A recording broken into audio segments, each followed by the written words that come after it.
During apartheid, many medical and allied health sciences students were subjected to racial prejudice and discrimination during their health professional education, leaving deep-seated hurt from the humiliation experience. Through the years, there have been heart-rending stories coming from the alumni of this era, yet many, despite their experiences, have gone on to make their mark through personal and professional triumph. We share one of these stories from an alumnus of the UCT Faculty of Health Sciences. Mohammed Cassiem D'arcy, MBCHB class of 1963. A pathologist, community doctor, award-winning author, both nationally and internationally, columnist, former teacher and lecturer in pathology.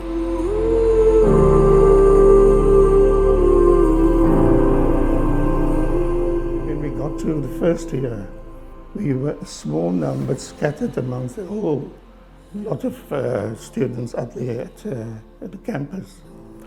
And the thing here is, we paid fees to do medicine.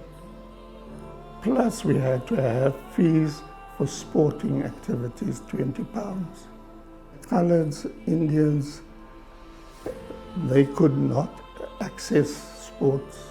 They could never be in the rugby team, in athletics, tennis, whatever. The whites, they could go. They had a much more background in order to do a university course. There were no coloured lecturers. All the staff was white. There was no help whatsoever, no bridging kind of thing. So we had to try and get through the first year. I just read recently now that of the coloured people who went there, of all the students, 55% failed first year. Just like that.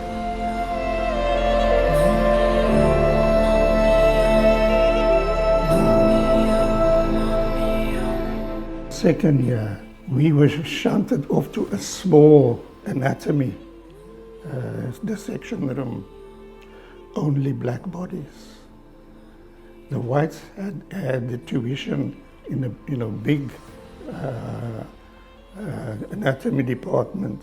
So we were on the teachers seldom came in there to give us vivas or demonstrations. Third year, then we actually got to pathology. We were supposed to know what we couldn't do. It was a given that you won't come in to the dissection rooms and see the autopsies when the body is white. Or otherwise, there was a swinging door, and then you would have to, just peek in, from outside, and then the white pathologist would come and he would do the autopsy.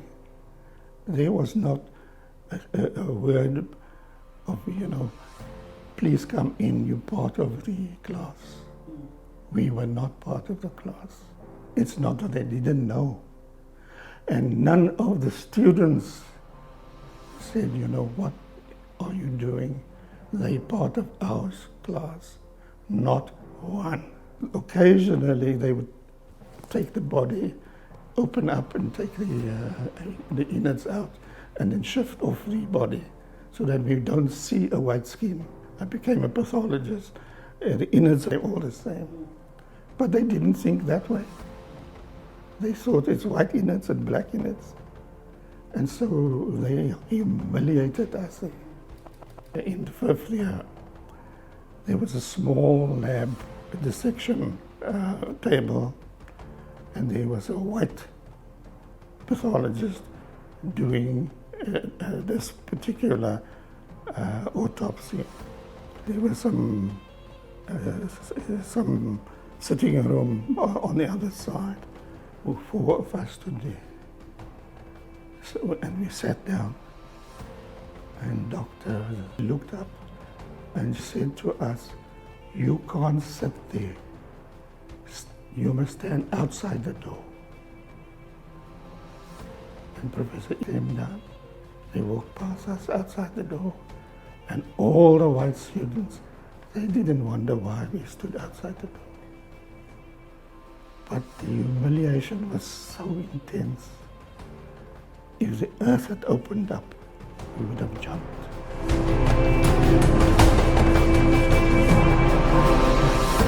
The fourth year, the dean actually called us in, all the colours, and he put a paper on the desks in front of each one. And he said to us, this university cannot guarantee your clinical years. You must sign these papers absolving this university from all the legal obligations. And we knew that we paid full clinical teaching. It started off by us being shunted to Somerset Hospital. And we didn't have cars. We didn't have transport. It was the bus. And you know, the bus was segregated. So we had to take a bus from here to town, another bus to Greenpoint. Then we would walk that kilometre right down past City Hospital to Somerset Hospital. On the first viva, the white registrar was supposed to teach us how to examine a patient. He didn't pitch up. So we stood there and we didn't know what to do. We were introduced to the coloured area of Grootskia. We saw half of the kind of illnesses that we should have.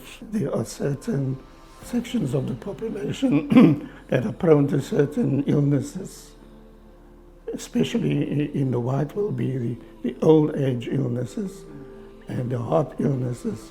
Not one came forward to teach us how to do an electrocardiogram. So we were punished by only have half of the experience that the whites have. But in the exam, we had to pass the whole paper.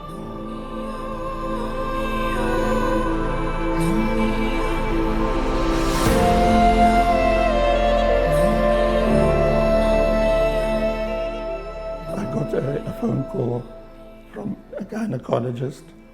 You must give up your post at Somerset Hospital. My niece, she is going to get married and she wants to be near her husband. She wants your post. Not, hello, how are you? Oh, maybe you can do this for us. Nothing. So I left this country. I went to do my internship at the University of Saskatchewan. And I went and did my training in pathology at Washington University, one of the best hospitals for medical training. And I had the honor of super specializing in electron microscopy in its nascent era. And the pioneers of electron microscopy was there. So I started the electron microscopy lab in City Hospital. And I went to Professor Ackerman's super specialization in surgical pathology.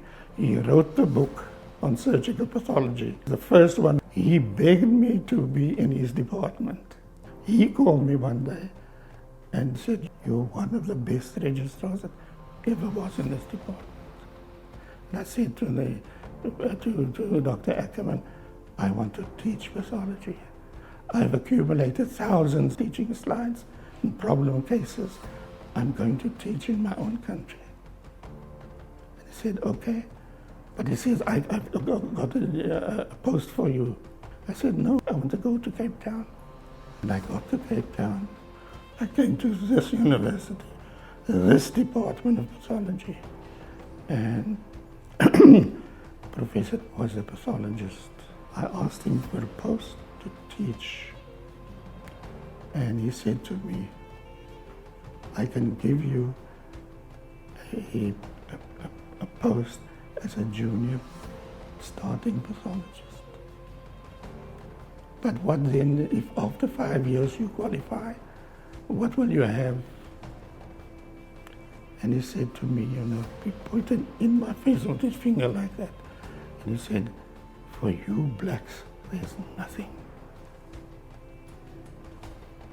And he gave me the application.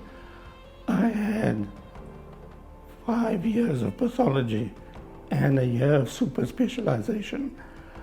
I must come as a junior first-year pathologist, tore it and threw it in the bin. And I don't know, when you see your whole future crash to nothing.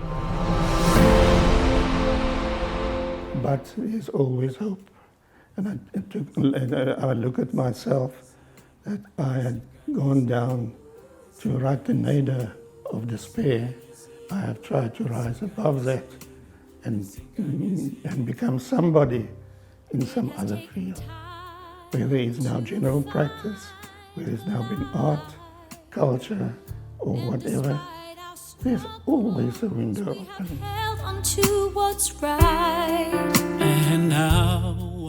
Dr. D'arcy established his own general practitioner's surgery in the Athlone coloured community, took up painting, exhibiting in the National Art Gallery, wrote novels and contributed articles on a wide range of topics to Muslim News, a local publication. He returned to UCT to lecture part-time, years after apartheid ended. Now retired, he has travelled widely and still lives in Cape Town. This dark legacy in our history was acknowledged by UCT through a faculty truth and reconciliation process from 1998 to 2002. It culminated in a faculty assembly in 2002, committing it to a culture grounded on more humane values. The assembly adopted a faculty charter as the basis for a new institutional culture, as well as a declaration for health professionals recited by our students at their graduations. The faculty is committed to acknowledging the moral wrongs in our history through sharing these stories towards forging a culture of belonging. We are developing a repository to ensure a dynamic memory which continues to enrich our faculty culture. If you know of a similar story which can be shared, contact us at fhscoms@uct.ac.za.